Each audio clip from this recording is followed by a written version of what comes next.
I know cats are supposed to have 9 lives, but I think I do too. I have a blood clotting disorder, and I've had multiple blood clots in my legs and my lungs, and have an IVC filter because they didn't want the clots to break off and travel. But it didn't work because when I was 39, I had a stroke. So that was pretty funny how that happened. I went to work and they thought I was drunk.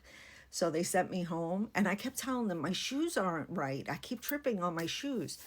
So I go home, go to sleep. My whole family just, nobody even had any concern. And then I get up in the morning, I get the kids ready, drive them to school, then drive another 30 miles to my job.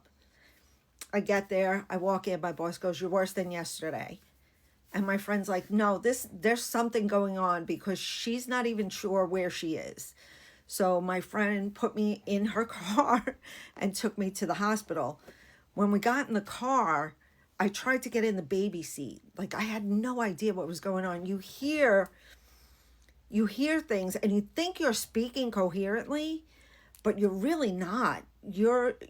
It's gibberish that's coming out, but in my head it was clear as day that I was saying, these things are I'm not feeling well. I think I'm sick. I just gave all these excuses, and a lot of them had to do with my shoes. I kept saying my shoes were too big.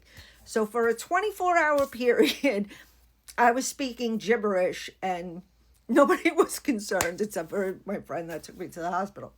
I get to the hospital. They ask me my name, all the thing. I couldn't answer. So I'm looking at her and asking her to answer for me, because at this point now I can't speak. Like, nothing would come out.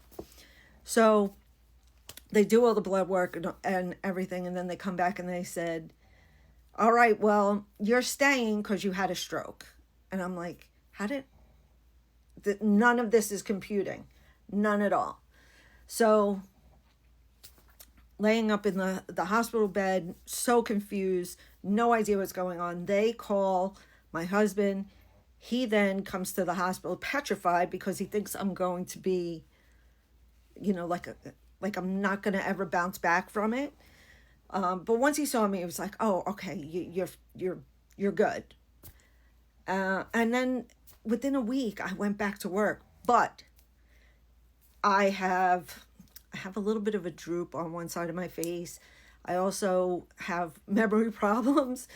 I mean, we all do at this age, but I really am starting to have like pretty serious memory problems. I get lost in my backyard. I have no sense of direction whatsoever. And I don't know, like, it just cut off that day. Like, that was it. Life changes very quickly with these kind of things. But honestly, I think I bounced back pretty good until the next episode.